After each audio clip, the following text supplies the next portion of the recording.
Fala meus queridos, como é que vocês estão? Sejam muito bem-vindos ao meu canal Nerd. Gente, não, a gente ainda não vai continuar a saga do universo Marvel, calma. O que eu trago pra vocês hoje, na verdade, aqui é basicamente um compilado, entendeu? Pegando pra vocês todas as histórias que eu contei pra vocês sobre o universo DC Consertado e trazendo em um único vídeo só, entendeu? Editado de novo, bonitinho. Então, se você queria muito ver o universo DC Consertado, mas tem preguiça de assistir vídeo por vídeo, bom, esse vídeo aqui é pra você. Então pode ficar tranquilo, relaxa, senta aí à vontade, pega uma pipoquinha, porque esse vídeo é um pouco longo, mas ainda assim é feito com coração e eu espero muito que vocês gostem, porque não tô dizendo que não pode ter um remake no futuro, pode muito bem ter na verdade até, existem algumas ideias bacanas que eu posso aproveitar no futuro, que eu não fiz aqui, mas o que vocês têm por enquanto até agora é isso aqui da DC. Claro que depois que eu finalizar o universo da Marvel, vocês vão ter o Snyderverso, e aí quem sabe depois do Snyderverso eu posso trazer pra vocês um remake dessa saga aqui. Mas por enquanto fiquem então com esse vídeo aqui que é muito especial pro canal. Então fiquem com Deus e aproveitem o show.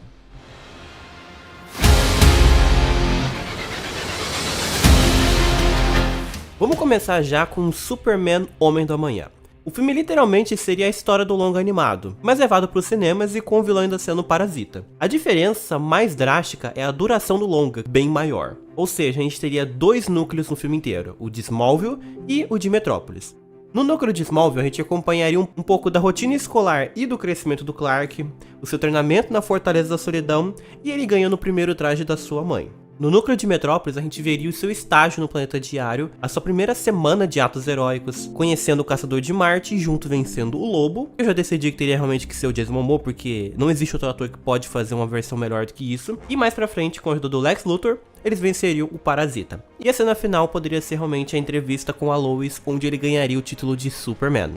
Seguindo agora para a apresentação do meu Batman, começamos com o ano 1 de Bruce Wayne como o Vigilante de Gotham. Adaptando o quadrinho de mesmo nome escrito por Frank Miller, Batman Ano 1, acompanhamos tanto Bruce Wayne em sua busca por um símbolo, quanto James Gordon recém-chegado combatendo a corrupção da polícia de Gotham, explorando a dualidade dos personagens, ações duvidáveis e escolhas que definiriam o futuro do meu universo da DC. No final, o Batman e o Gordon se tornariam parceiros e veríamos o começo das habilidades de detetive do Batman sendo exploradas, com ele investigando o passado de antigos membros de uma super equipe dos anos 40, a Sociedade da Justiça. Agora chegamos em Mulher Maravilha Linhagem de Sangue, que tem o objetivo de contar uma história que na essência seria bem parecida com o filme de 2017, mas as diferenças já começam com o ano em que se passa, ou seja, 1945, no finalzinho da Segunda Guerra Mundial. E sim, pode-se dizer que ela ter entrado na luta ajudou bastante o conflito a acabar mais rápido, tá bom? Ao conhecer o Steve Trevor, ela sairia da Ilha Paraíso e iria para os Estados Unidos, onde ela conheceria a Sociedade da Justiça, liderada na época pelo Senhor Destino, Wesley Dodds, famoso Sandman, e a Stargirl. E a Diana, além de aprender, ela poderia também pôr em prática suas habilidades de líder estratégica. O vilão seria o Primogênito, o primeiro filho de Zeus que foi banido e jurou vingança de seu pai e irmãos. E a Diana ainda seria uma das filhas de Zeus na minha versão, e por esse motivo ela estava na lista do próprio irmão. No fim da luta, o Jay Garrick, o Flash, se sacrificaria para parar uma bomba, e a Diana venceria o irmão dela. Agora no futuro, veríamos que Diana se casou com Steve e viveram felizes, mas pelo fato dela não envelhecer tão rápido, ele teria se mudado para um asilo de idosos e poder ser visitado por ela quando quisesse. A cena final, obviamente, seria a Diana iniciando uma luta com a vilã Giganta. Chegamos agora no filme do Flash. Um filme de origem, com comédia e muito drama, inspirado pelas primeiras temporadas da série da CW. Ou seja, veríamos o seu relacionamento com Iris West, que evoluiria com o passar do filme, e o seu vilão seria o Mestre dos Espelhos. O Barry aprenderia algumas habilidades, por exemplo, os tornados, a vibração molecular, congelar o tempo e correr sobre a água. E ele vencendo o Mestre dos Espelhos, e a Iris conquistando seu sonho de se tornar uma repórter e começando um relacionamento sério com o Barry. Para a cena final, o Barry poderia ir para Metrópolis ver uma suposta invasão que ligaria diretamente com Superman 2. Partindo agora para o espaço, vamos falar agora da primeira aventura cósmica, que seria Lanterna Verde e o Primeiro Voo. Um filme de aventura espacial, na mesma pegada dos filmes policiais, como por exemplo Máquina Mortífera, onde a gente teremos a apresentação de Hal Jordan na Terra, com seu encontro com a Absura em coisa de 15 minutos no máximo. Porque pra gente ir logo pro planeta de Oa começar o treinamento de Hal com o Sinestro. O filme focaria muito mais no treinamento de Hal Jordan e levaria cerca de pelo menos uns 4 anos. O que na verdade, nesse meio tempo aí, O que começou com uma relação de aprendiz e mentor se tornaria, aos olhos de Hal, uma amizade. Durante as sequências também teríamos algumas cenas de investigações, com eles entrando em bares, onde veríamos diversas raças, Tamarianos, Daxamitas, Targaryen e até novos deuses, apresentando o meu universo e dando um foreshadowing do que estava por vir ainda. No fim do segundo ato, o Hal e o Sinestro derrotariam juntos o Ser Parallax, e após a vitória, o Sinestro trairia a tropa dos Lanternas Verdes e tentaria convencer o Hal a se juntar a ele, prometendo ser o braço direito. Mas a lealdade de Hal aos Guardiões do Universo seria muito maior, e assim no terceiro ato, Hal Jordan lutaria com seu antigo mentor e amigo e o venceria, provando ser merecedor do título de Lanterna Verde. E a cena final seria os Guardiões encarregando ele de ser o protetor do setor 2814 e permitindo seu retorno para a Terra. Agora vamos para a primeira continuação do meu universo cinematográfico. Não poderia ser outro senão do Batman. Na mesma pegada de The Batman, com elementos do Seven, a gente teria Batman Coração de Gelo. O longa nos levaria agora 3 anos depois do primeiro filme, um Batman já com uma galeria de vilões já estabelecida já. Entre eles a gente poderia citar o Chapeleiro Louco, o Espantalho, a Era Venenosa e o Pinguim. E é claro que o vilão do filme seria o Senhor Frio. A trama da Nora Freeze teria mantida e seria bem mais desenvolvida. E o acidente do Freeze tornaria algo bem mais trágico até. Além de termos o Bruce conhecendo o Dick Grayson ainda como um garoto de 10 anos e presenciando a morte da família do Dick no atentado do Tony Zuko no circo. No fim, o Batman venceria o Mr. Freeze, levaria a Nora para a Wayne Enterprises com o objetivo de estudar essa doença e encontrar um tratamento, e a cena final poderia ser talvez o Batman revelando ter conhecimento dos eventos de Smallville e Metrópolis ao investigar a fundo e compartilhando com agora o Dick Grayson como Robin, que ele sabia a identidade secreta do Superman. O próximo filme tá mais para um filme do Caçador de Marte do que uma sequência do Superman, mas como ele que atrai mais bilheteria, isso não quer dizer que o marketing focaria só no Superman, não. Desde os trailers já se veria claramente ser um filme de desenvolvimento do Caçador de Marte. O filme se passaria cerca de 3 anos após os eventos do primeiro filme, com um Superman já estabelecido em Metrópolis, com vários vilões já vencidos, por exemplo o Metallo, o Lex Luthor e até mesmo o Mongul. O John Jones contaria sua trágica história de ser o último marciano, e é claro que o Superman simpatizaria com ele.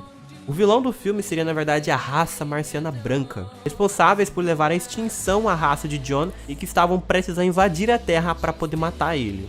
Os dois heróis lutariam com a raça para proteger Metrópolis e o mundo, e no meio da batalha o Flash apareceria oferecendo ajudar.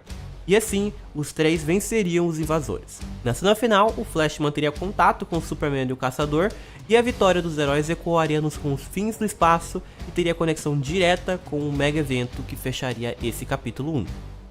A próxima sequência agora é da Mulher Maravilha, onde veríamos a Diana já com seu panteão de vilões já recheado. Doutora Veneno, Cisne Prata, Giganta e também obviamente o Dr. Psycho. Um elemento presente na trama seria que a Diana ouviria de um oráculo que ela deveria passar por testes feitos pelo próprio Zeus para provar sua lealdade aos deuses. A Diana encontraria uma forma então de retornar à Ilha Paraíso, mas ao chegar lá, a sua mãe, a Rainha Hipólita, diria que a feiticeira Cersei pretendia invadir a ilha e tomar o artefato mais poderoso que as Amazonas guardavam, a Caixa de Pandora. A feiticeira chega à ilha e consegue ressuscitar a Medusa, e para que ela possa ser derrotada, a Diana se cega e derrota tanto o monstro quanto a feiticeira. A sua visão ela é restaurada por magia, como uma recompensa de passar por essa prova do seu pai. A Diana retornaria então ao mundo dos homens como uma heroína amazona e agora em posse do jato invisível. E a cena final seria ela partindo para Metrópolis em direção a um ataque que se ligaria direto com o próximo filme. Chegamos agora ao mega evento que fecha esse primeiro capítulo do meu universo cinematográfico. Liga da Justiça se passaria apenas alguns meses após a invasão marciana de Superman 2, Batman 2 e Mulher Maravilha 2. E algumas pessoas com certeza vão ver as semelhanças que tem com a animação Crise nas Infinitas Terras, até porque o vilão do filme seria o androide Amazo. De início, o filme começaria com o Lex Luthor e o Professor Ivo criando o super soldado perfeito, e o resultado, obviamente, seria o Amazo, um androide capaz de replicar as habilidades de outros seres, que em teoria poderia curar a doença terminal do Ivo, mas por conta de um suposto erro de programação, ele criaria consciência própria e começaria a destruir Metrópolis. A destruição seria tamanha que heróis como Batman, Superman, Mulher Maravilha, Flash, Caçador de Marte, Lanterna Verde e a Mulher Gavião se uniriam pela primeira vez. O conflito acabaria com eles perdendo, e a batalha final eles venceriam, convencendo o ser que ele poderia explorar as estrelas e assim descobrir o seu propósito. E seria revelado pra gente que esse suposto erro na sua programação era na verdade o Lex Luthor tentando criar o robô para matar o Superman, mas o ser teria evoluído fora do controle dele.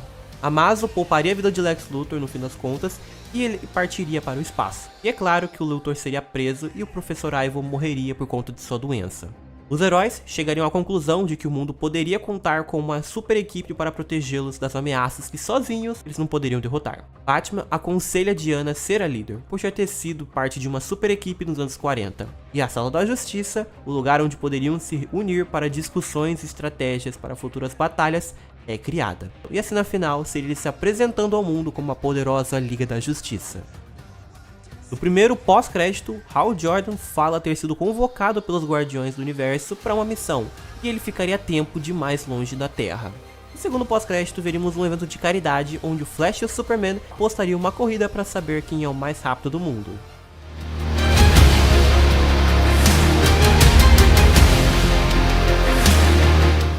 Eu acho que já tá mais que na hora da gente apresentar o John Stewart, um veterano do Vietnã que se tornaria o novo portador do anel do ex-Lanterna Verde Sinestro, e a gente conheceria no filme Lanterna Verde 2 e Império das Lágrimas. Neste longa seria explicada a partida de Hal da Terra após a recém-formada Liga da Justiça, que seria apenas para treinar o John Stewart. Agora, como mentor de John, o Hal ensinaria os deveres e os direitos da tropa dos Lanternas, e com o passar do longa teríamos a apresentação de Santo Andarilho, que seria realmente dito que é um amigo já de longa data do Hal, assim como a Índigo 8, que também foi mencionada através das conversas. Além de uma possível guerra civil que estava acontecendo no planeta Tamar, envolvendo a princesa e a irmã dela. Em uma das suas investigações, o vilão do longa seria revelado ser o Atrocitus, junto com os seus Lanternas Vermelhos.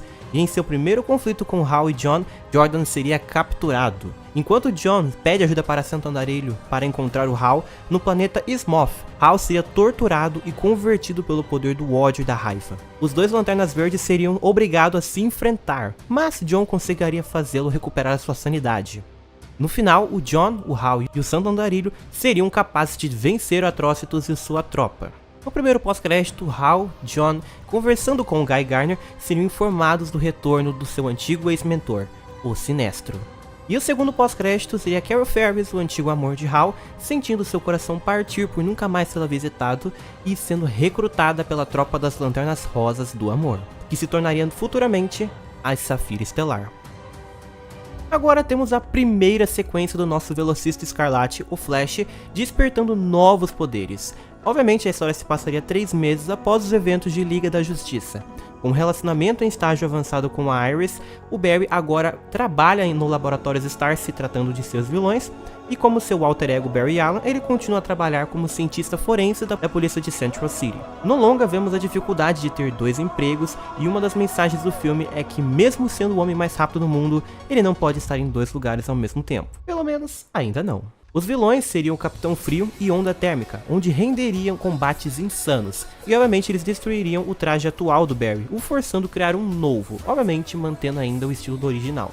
O Barry no fim das contas vence os vilões, pede a Iris em casamento e pede demissão da polícia para poder focar sua atenção na sua recém-noiva e nos laboratórios Star, atuando como herói. Enquanto o casal esvaziava o escritório dele em uma noite chuvosa, eles são visitados pelo sobrinho de Iris, Wally West. Tentando fechar a janela, é atingido por um raio, e assim como Barry, ele se torna um velocista. O pós-crédito é Barry se revelando sua identidade secreta e adotando o pobre Wally como o seu novo parceiro, e dessa forma o garoto também assume o título de Kid Flash. Agora chegamos infelizmente ao último filme da minha franquia do Superman, onde agora temos a chegada de General Zod, Faora e Non em Superman 3, O Último Filho de Krypton.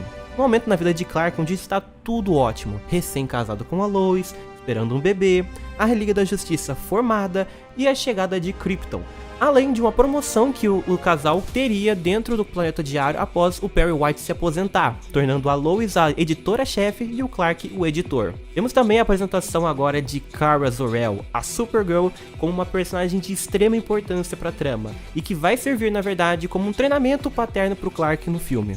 O Clark realmente teria várias dificuldades com a sua prima, mas é claro que ela e a Lois criariam uma amizade e uma dinâmica maravilhosa, que veríamos a Lois ensinando a kryptoniana a ser uma pessoa da Terra, levando-a no cabeleireiro, fazendo compras, tomando sorvete, ajudando na decoração do quarto do futuro bebê e, é claro, conhecendo o local de trabalho da Lois e do Clark. A Kara e o Clark colocariam suas diferenças de lado no início do terceiro ato, após Lois ser sequestrada por Zod. A luta seria levada para a Fortaleza Solidão, onde um combate físico e moral entre Clark e Zod seria visto. No fim das contas, a Kara venceria a Faora e junto com a Lois seriam capazes de vencer o Nono. No final do longa, a Lois seria levada à ala médica da Fortaleza para dar à luz ao filho deles. Das visitas, veríamos a Iris e o Barry, a Diana, o Caçador de Marte e a Shayera, e a Carva sendo abraçada pelo Clark na sala de parto. Além de Bruce, que seria o padrinho do bebê. O primeiro pós-crédito seria Clark, Lois e Kara celebrando seu primeiro aniversário na Terra, com o bebê John Kent. E ela sendo levada para a Fortaleza da Solidão para ver uma emocionante gravação de seus pais com seus tios no seu aniversário de 13 anos. Além de o Clark ver a sua mãe grávida dele ao lado de Jor-El, ainda felizes, que também o emociona demais. E o segundo pós-crédito é Brainiac recebendo um sinal da Terra, indicando a presença de kryptonianos e a chance de completar a sua coleção. Depois de considerar muito, eu acho que já tá mais que na hora da gente ter o longa Dia das Bruxas como o terceiro longa do Batman, obviamente após os eventos de Liga da Justiça. A princípio, o meu Batman teria aventuras mais pé no chão, com mistérios e suspense, mantendo as raízes do personagem. Sim, nessa versão minha, teria já o Dick Grayson como Robin, e essa seria uma das principais diferenças do quadrinho do mesmo nome criado pelo Tim Sale. Mas, ainda assim, eu manteria a história muito similar com o que realmente é. Teríamos a apresentação do Homem Calendário, do Solomon Grundy, Harvey Dent e o retorno da galeria de vilões já estabelecida nos 3 anos do Batman. A trama ainda levaria cerca de 1 ano a ter sido concluída e claramente veríamos menções aos eventos que estavam acontecendo nesse período. Uma rápida visita de Flash e Kid Flash à Batcaverna falando sobre o seu casamento com a Iris, e é claro que no fundo veríamos o Dick e o Wally se tornando amigos enquanto o Batman e o Flash conversam no bate-computador tentando cruzar informações sobre o serial killer. E mais pra frente a gente também teria uma visita do Superman e o bebê John conferindo como andava o seu padrinho. No fim, a trama acabaria da mesma forma que no quadrinho, sem o assassino sendo descoberto. O primeiro pós-crédito nos mostraria o Batman começando a planejar uma equipe para testar as habilidades de liderança de Dick, criando assim uma lista de candidatos do novo projeto da Liga, chamado o Projeto Titãs. No segundo pós-crédito, vemos alguém misterioso contratando o vilão Bane para ir a Gotham matar o Homem-Morcego. Agora introduzimos mais uma equipe conhecida por uma série da HBO Max, mas agora transformada em um filme de super-heróis. E é claro que eu tô falando da Patrulha do Destino. O longa mais serviria como uma apresentação de um dos membros que é o que teria mais importância no futuro projeto, Garfield Logan, o Mutano. A Irmandade do Mal seria a força inimiga da equipe no longa, e o roteiro seria muito inspirado no início da 5ª temporada da série animada dos Titãs, o episódio A Volta para Casa, a última aventura de Mutano com a equipe da Patrulha do Destino. E no fim, ao ser humilhado pelo líder em deixar os vilões escaparem, o Mutano sairia de vez da equipe, assim abrindo caminho para sua próxima aparição. E o único pós-crédito é 1 ano depois, Mutano indo em direção a um conflito no centro da cidade de São Francisco, e ouvindo a voz do Robin Dick Grayson e de Wally West. E agora, é claro que a gente tem que ter a continuação de Patrulha do Destino, que seria Os Titãs. Sim, aqui teríamos a origem e a primeira aventura dos Titãs, como uma equipe formada pelo Robin, Estelar, Mutano, Ravena, Kid Flash e Cyborg. Nos primeiros minutos teríamos um pouco da origem e o drama de Victor Stone com seu acidente que tornaria ele o Cyborg. E em seguida teríamos uma invasão alienígena onde traria a Estelar para o planeta Terra, que estaria ocorrendo no centro da cidade de São Francisco. E revendo o pós-crédito de Patrulha do Destino, Mutano vai ao epicentro da invasão, obviamente vendo o Robin e o Kid Flash enviados por Batman e Flash para proteger a cidade. Durante a luta, Cyborg e Ravena se juntariam em uma batalha e eles salvariam a Estelar. É claro que a Estelar beijaria o Robin para aprender o idioma deles e assim a equipe seria formada. Uma montagem seguiria de seus combates aprendendo a ser uma equipe contra vários vilões, o Cinderblock, Plasmo, e é claro que o vilão do filme seria o Dr. Luz. Adiantando, eu quero muito agradecer ao Jack Steiner por dar essa ideia no meu Shorts dos Titãs, porque eu realmente me esqueci desse vilão.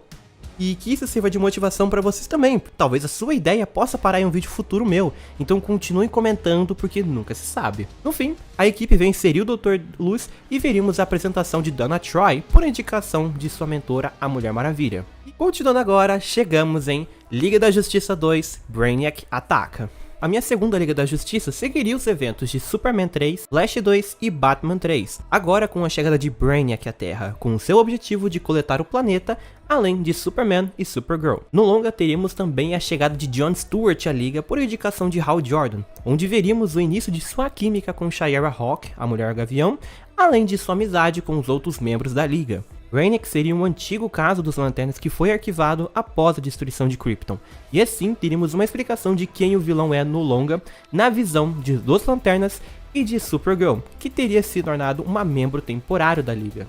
Brainiac invadiria a Terra com a demanda de entregarem os Kryptonianos, e a Liga entraria em ação. Na primeira batalha, Superman descobriria que a capital de Krypton, Kandor, se encontrava encolhida na nave, e neste descuido o Brainiac conseguiria se retirar da batalha ao deixar o John Jones em estado grave. E no aguardo do segundo combate, Batman, Flash, Shayera e John Stewart começariam a estudar as possíveis fraquezas de Brainiac, enquanto veríamos a Diana e a Supergirl conversando e sendo convidada à Ilha Paraíso, e o Superman que estaria ajudando o Caçador de Marte a se recuperar antes de retornar à sala para discutir estratégias. No segundo e final combate, a Liga se divide em dois times. O time 1, composto pelo Batman, Flash, Mulher Gavião e John Stewart, seriam os responsáveis por distrair o Brainiac, enquanto o outro time, Diana, Supergirl e Superman, invadiriam a nave para resgatar a cidade encolhida, e no fim a Liga é capaz de vencer com a ajuda de Hal Jordan, Guy Gardner e Santo Andarilho. Após a vitória da invasão, John seria um membro integral da Liga. Kara iria para Themyscira ser treinada pelas Amazonas. Na comemoração, o Caçador de Marte já estaria recuperado, Flash e Hal se reencontrariam e compartilhariam suas recentes experiências, novas amizades seriam criadas e mais tarde o Hal e o Guy retornariam para a Oa como heróis. O primeiro pós-crédito é em uma festa da Wayne Enterprises, o Bruce sendo chamado por Oliver Queen e Dinah Lance para discutirem em privado sobre a Liga da Justiça. E o segundo pós-crédito é Shayera saindo de uma conversa com Stewart para atender o chamado do Gavião Negro, e dizendo que eles não suspeitam de nada, e que em breve a invasão estará pronta para acontecer com sucesso.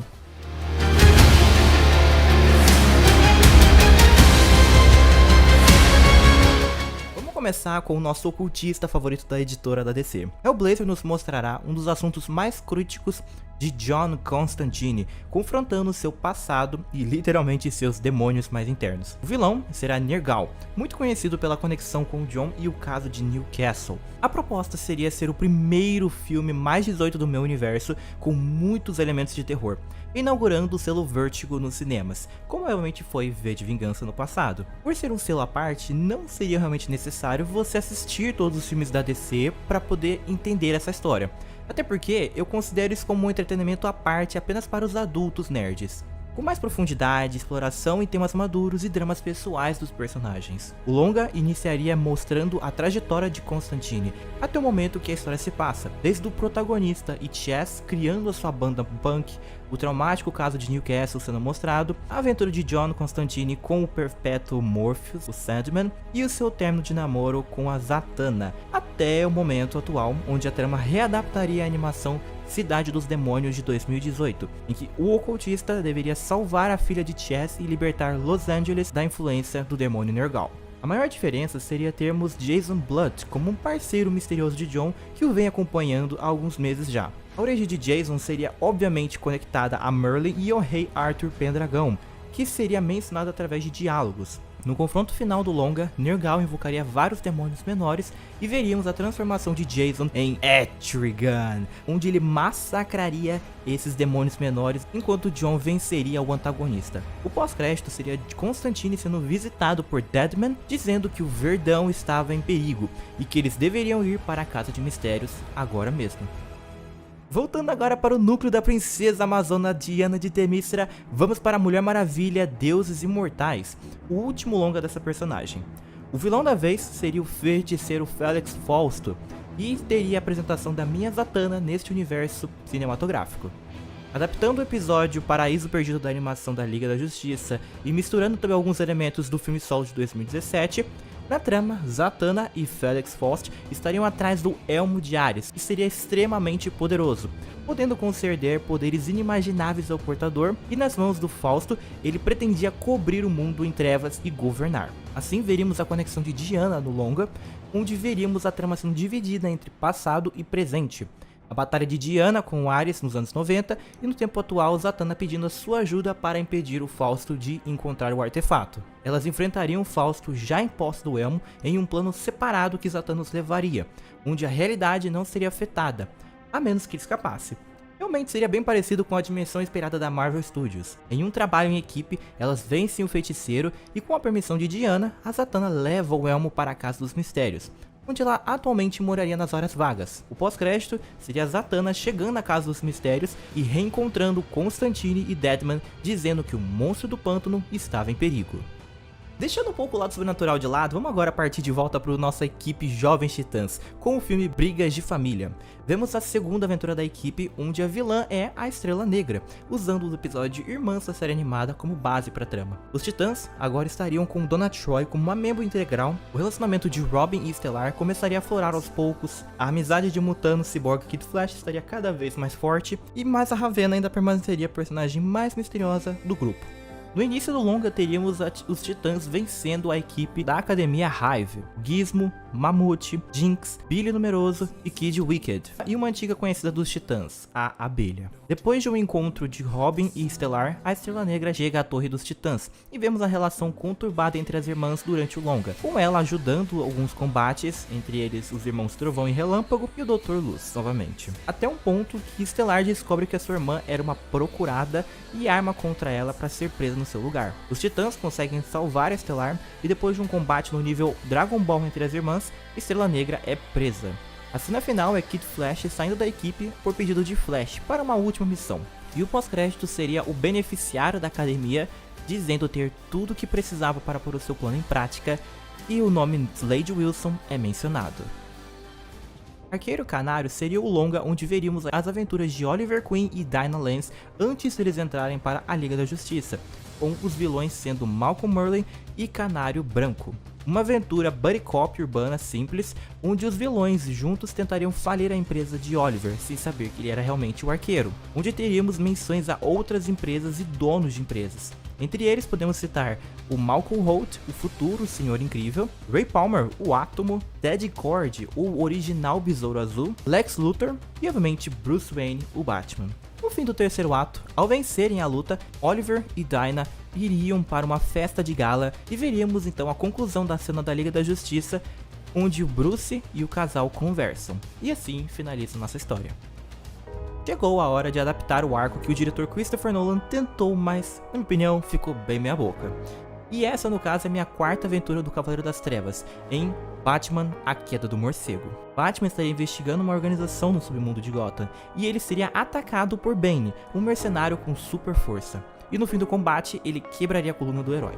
Dessa forma, Bruce ativaria o protocolo Anjo da Morte e descobriríamos que ele treinou em segredo por anos e anos um substituto chamado Azrael, e que ele deveria assumir o manto até ou se o Batman se recuperasse. Enquanto Azrael cuida da cidade com seus métodos mais violentos, ele derrota Bane e o deixa em coma em uma ala hospitalar da prisão de Blackgate.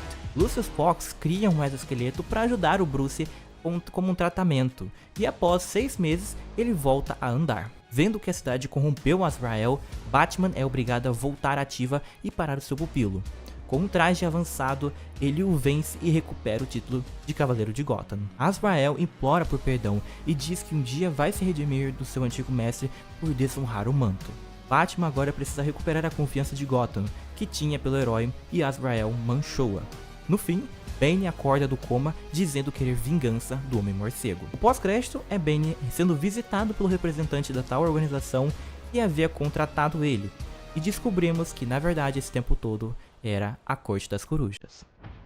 Temos agora a formação da super equipe sobrenatural do meu universo DC, e a ideia seria fazermos uma trilogia.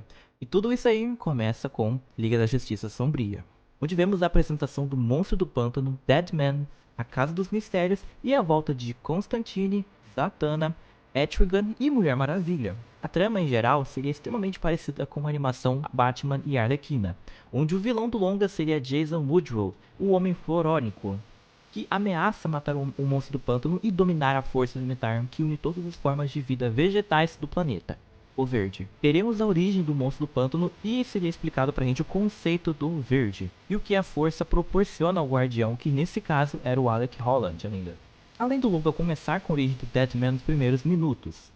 No terceiro ato, a Liga da Justiça Sombria é formada e o Homem Florônico é derrotado, tendo a sua conexão com o verde completamente cortada. Além de termos uma menção ao vermelho, a força da natureza que liga os poderes do Mutano. O pós-crédito da Diana atendendo uma chamada de John Jones informando que uma ameaça sem precedentes se aproximava da Terra e que a Mulher Gavião havia desaparecido. Partindo agora para o espaço, vamos para nossa apresentação da Jessica Cruz como uma nova Lanterna Verde no filme Guerra dos Anéis. O início do longa seria Sinestro, recrutando Larfleeze, Safira Estelar e Atrocitus em sua causa para destruir Hal Jordan. Teremos a apresentação de Jessica Cruz, sendo treinada por Hal e Kilowog, enquanto várias tropas de lanternas são atacadas, roxos, azuis e os verdes pelos antagonistas. E devido a isso, John Stewart é convocado pelos Guardiões da Terra. Jordan, Stewart, Jessica e Gardner partem em uma busca de ajudar as outras tropas. Eles recrutam Iroh e Santo Andarilho para vingar as suas tropas. No terceiro ato, todos os lanternas verde, azuis e roxos sobreviventes se juntam à batalha final, onde as 7 tropas se enfrentam. Hal se vê obrigado a usar o Anel Amarelo para vencer Sinestro, e no fim ele acredita ter se livrado da influência do medo. Hal então consegue se reconciliar com Carol Ferris, a Safira Estelar, e ela assim volta à Terra ao perdoar o Hal. No fim, Jessica termina seu treinamento e faz parceria com Simon Bass. E o pós-crédito é Hal e Guy Gardner relatando uma investigação aos Guardiões que estavam e sugerem que John deveria continuar sendo o protetor do setor 2814 até finalizarem o caso. Esse filme praticamente seria logo após os eventos do segundo filme dos Jovens Titãs, e propositalmente eu decidi não desenvolver a personagem Ravenna nos 2 longos dos Titãs por querer fazer um filme só pra ela. E é isso que Contos de Azarath tem como objetivo, onde teríamos a sua origem, conexão com a magia negra e explicação de sua figura paterna.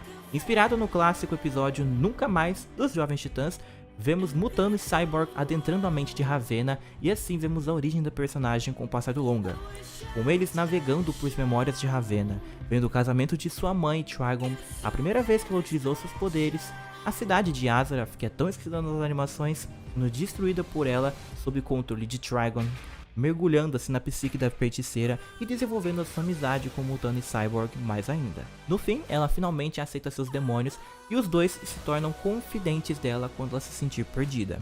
O pós-crédito é Batman contatando Robin sobre uma possível ameaça que estava se chegando e que ele e sua equipe deveriam se preparar para o pior. E para finalizar esse terceiro capítulo, é claro que chegamos agora em Liga da Justiça e Invasão Targaryen. O longa, obviamente, é inspirado na série animada da Liga, onde temos a invasão da raça Lada e a traição da Mulher Gavião. Além desse ser o longa que a princesa Targaryen seria desenvolvida, tendo a sua origem e motivações trazidas ao holofote, mas também temos a quebra de confiança de Jon Stewart com Shaera, que acreditava estar começando um relacionamento com ela, mas descobre que ela ser casada com o general Targaryeno Gavião Negro. Um grande diferencial que teria nessa história seria um mega crossover dessa história, onde teríamos a Liga da Justiça, a Liga da Justiça Sombria e os Jovens Titãs trabalhando juntos. Obviamente, na primeira batalha, a Liga sozinha perderia na invasão. Já na segunda batalha no final, com a ajuda da Liga Sombria e dos Jovens Titãs, eles seriam capazes de vencer os invasores.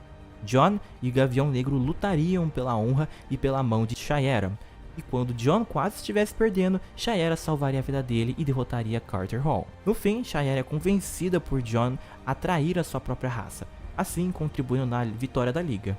Mas, logo em seguida, ela é banida da Liga por perder a confiança dos outros membros.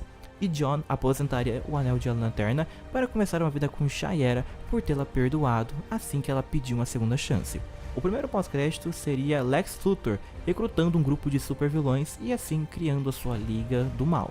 O segundo pós-crédito é Batman e Diana sendo notificados de atividades suspeitas no fundo do mar, e Diana diria que os rumores realmente eram verdadeiros. Assim, preparando o palco para o próximo membro da Liga da Justiça, Arthur Curry, o Aquaman.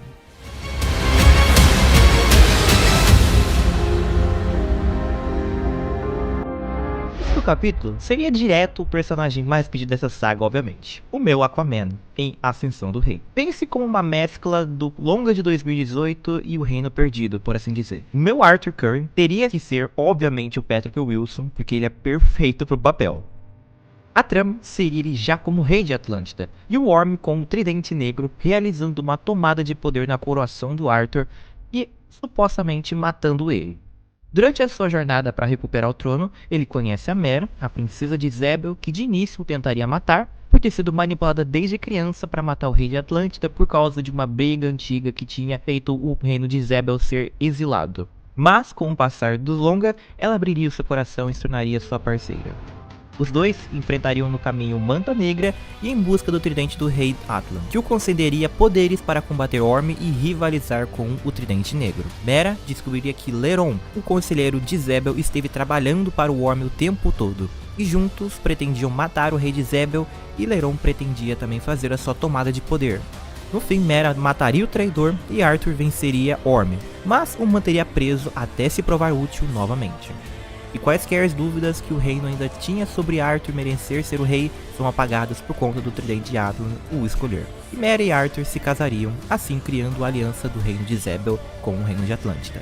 O primeiro pós-crédito seria Arthur Curry se apresentando à Liga da Justiça. E o segundo é Manta sendo recrutado por Lex Luthor para a Legião do Mal.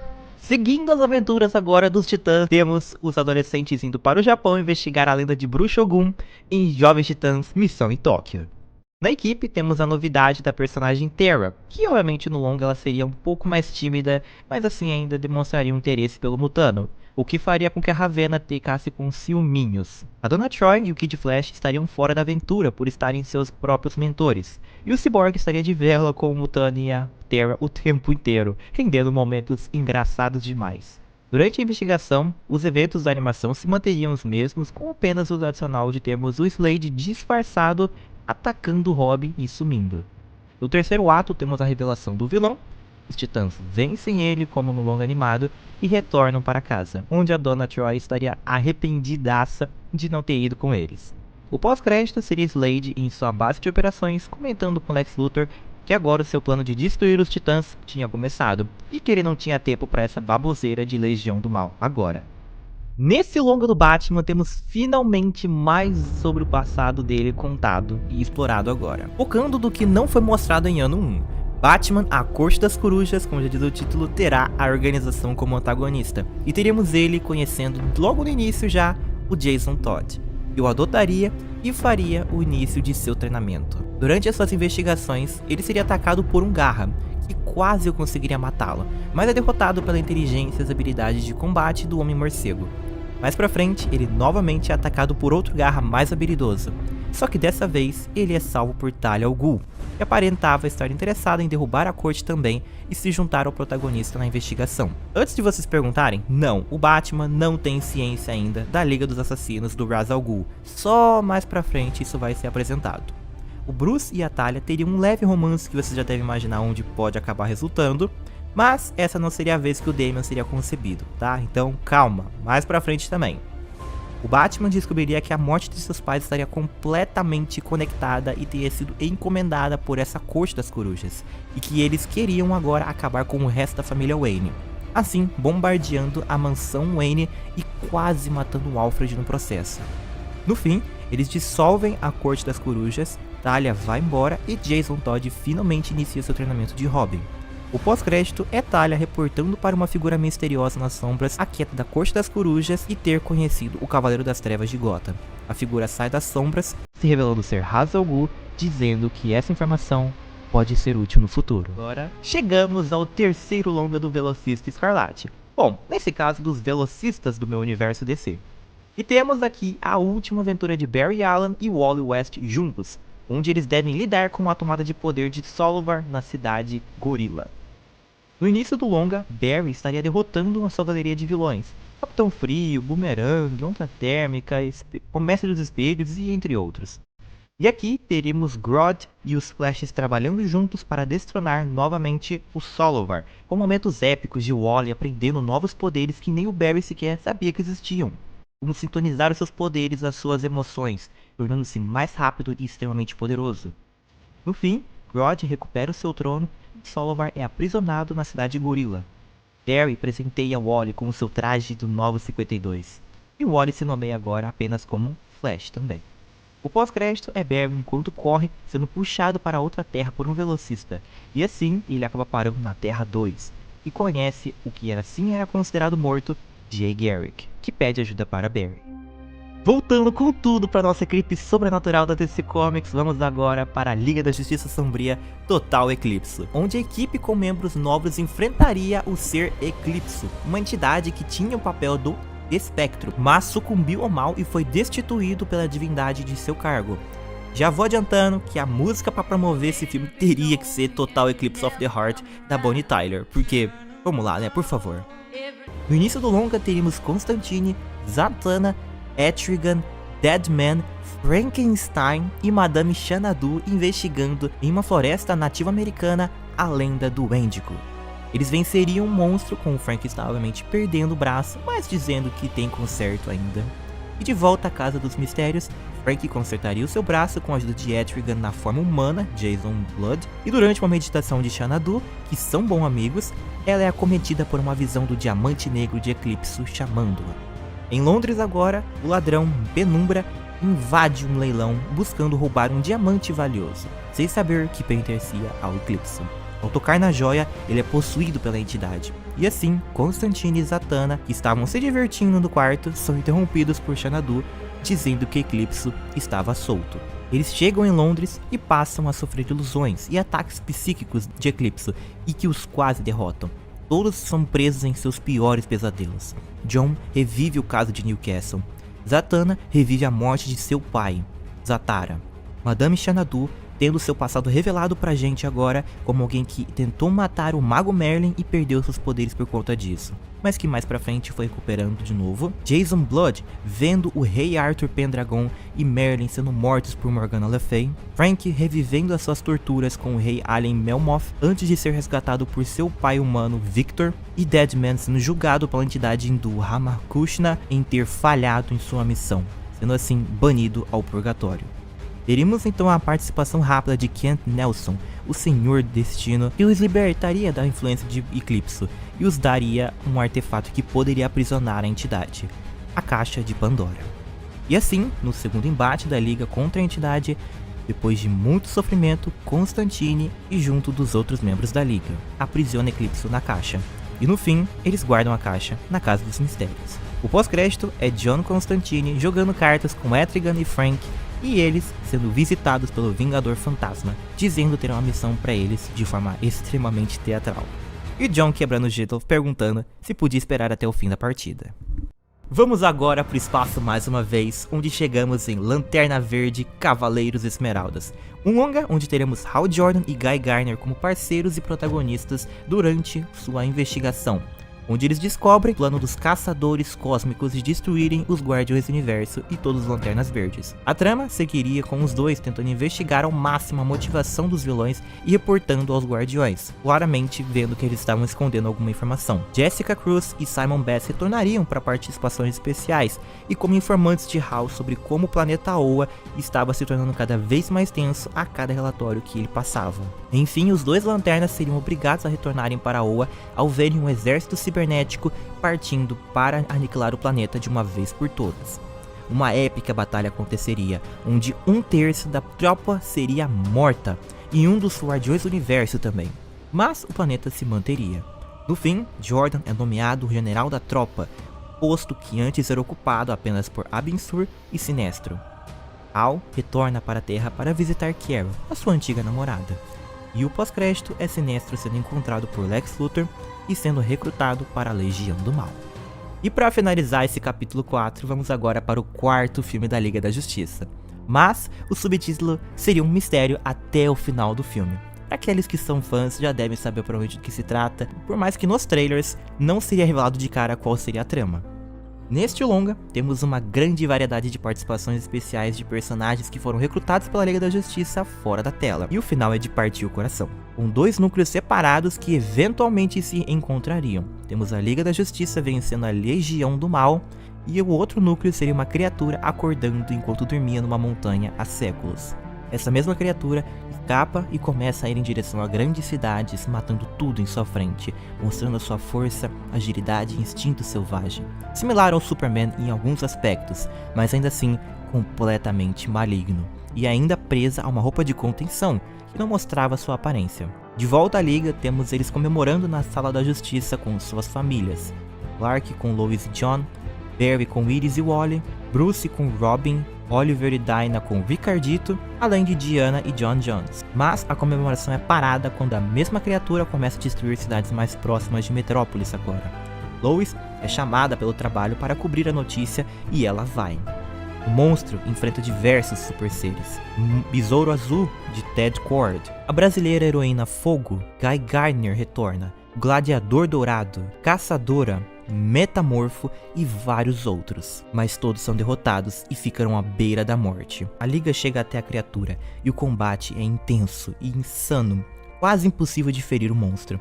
Mas agora ela se encontrava com a roupa de contenção já destruída após tantas batalhas. Lois sobrevoando a batalha nomeia o monstro de Doomsday. E assim agora, Superman chega à batalha com todos os seus amigos já perto da morte. Diana pede para ele não se segurar, e é isso que ele faz. Agora eu quero que vocês imaginem a batalha do Zod em Homem de Aço, só que com 2 vezes mais destruição e violência. Só não sendo contida em uma cidade única, né, porque pelo amor de Deus. Mas em vários campos, várias montanhas, tudo isso sendo destruído.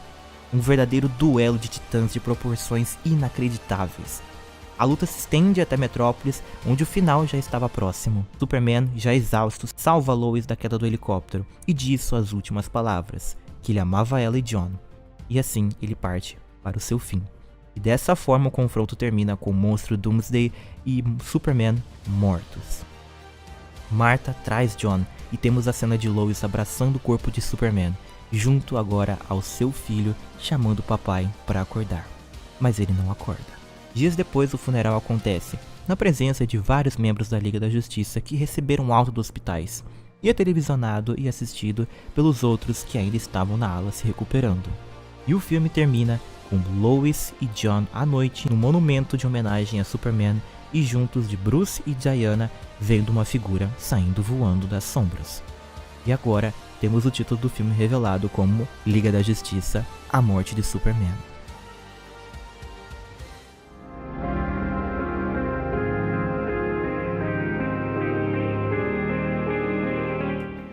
Muitos não perceberam no fato de que o Barry Allen tinha desaparecido no pós-crédito de Flash 3 e que do nada ele estava de volta para a Liga da Justiça 4. E eu até considerei não comentar isso, mas conhecendo meus inscritos, certeza que depois de um tempo que esse vídeo fosse lançado aqui, muitos iam se perguntar. Então eu respondo para vocês com Flash Terra 2.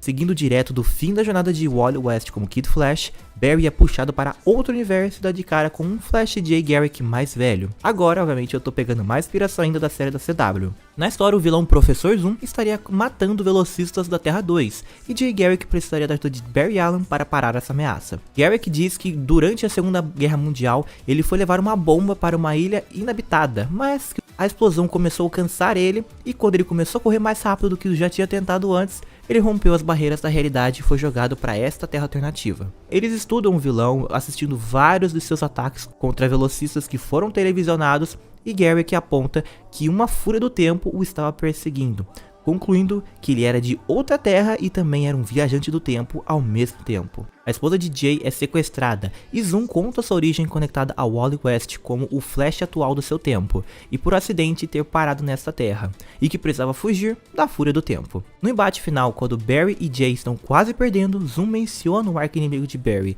e Mas é encontrado pela fúria e morto por ela, antes que pudesse dar mais informações. Barry se despede de Jay e Joanne e foge da fúria antes que ela o pegasse também. E Jay não precisa se preocupar com isso, já que suas moléculas já estavam acostumadas com essa realidade e a fúria não o considerava uma ameaça para o tempo. E o filme acaba com Wally e Iris perguntando quem seria o arqui-inimigo de Barry. E do lado de fora da casa dos Allen, vemos uma figura amarela com os olhos vermelhos assistindo de longe, que todos já sabemos quem é. Agora é a vez de termos a chegada do líder da Liga dos Assassinos enfrentando o maior detetive do mundo, em Batman Cabeça de Demônio. A ideia é literalmente adaptar o episódio duplo da série animada do Batman, A Busca do Demônio, onde temos a primeira interação do Homem-Morcego e Ra's al Ghul, e que precisam resgatar o Robin e a Talia al Ghul. Ele não vai ser o Dick Grayson como é na animação, e sim o Jason Todd. Na trama, 5 meses após Liga da Justiça 4, o começo do filme seria com Jason Todd e Batman atuando no caso do morcego humano. No fim do combate, eles curam o doutor e devolvem ele à sua esposa. Robin seria guiado a um beco e sequestrado por ninjas, o que faria o Batman procurar por ele por 3 dias até receber uma carta com a foto do próprio garoto raptado. Em seguida temos também o Ra's al Ghul chegando na Batcaverna pedindo para o Batman ajudar ele a resgatar a sua filha, que ele já tinha conhecido já no filme anterior, Corte das Corujas. Durante a trama eles viajam por vários locais procurando pistas e focando muito no lado detetive do Batman, com menções obviamente aos eventos anteriores e à morte do Superman no último filme, além de nos noticiários ser dito que um novo Superman estava em Metrópolis, mas que dizia ser um clone do original e exatamente bem mais novo, sendo chamado pela mídia de Superboy. Batman consegue salvar Jason e confessa saber que Ra's al Ghul tinha orquestrado todo isso desde o começo, apenas para que ele pudesse se tornar o seu futuro herdeiro. Mas o Batman recusa, e quando o Ra's al Ghul tem um infarto, ele é levado direto ao Poço de Lázaro, que ressuscita imediatamente. Temos ele, no final das contas, lutando contra o Batman no terceiro ato, onde o Batman, no fim das contas, pouparia a vida dele.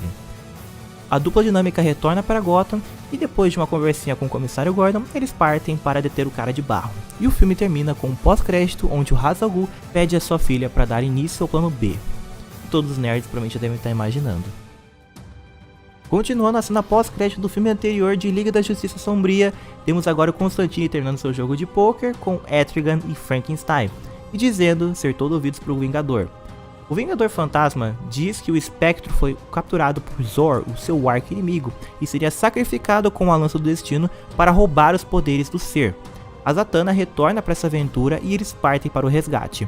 Eles localizam Zor e depois de seu primeiro embate, eles perdem e a Zatanna é capturada. Depois de muitas pesquisas de John, biblioteca da Casa dos Mistérios, eles descobrem uma forma de como derrotar o ser, e eles também descobrem a localização que ele estava, o Stonehenge. Eles no fim das contas conseguem parar o ritual que o Zor pretendia performar, e o Espectro leva o ser para ser julgado pelos seus crimes. Mas antes ele também agradece à Liga da Justiça e chama o Vingador pelo seu nome real, que era Judas Iscariotes. Sim, o mesmo da Bíblia. E diz que seu ato de bravura seria lembrado. O Vingador então agradece pela ajuda da Liga e caminha ao leste, desaparecendo no nascer do sol. John e Zatanna oficializam seu compromisso e a Liga retorna à Casa dos Mistérios com a Lança do Destino e aguardam na mesma sala que a Caixa de Pandora. E assim que o filme termina, não temos nenhum pós-crédito. Voltando para São Francisco, chegamos em Jovens Titãs e o Contrato de Judas.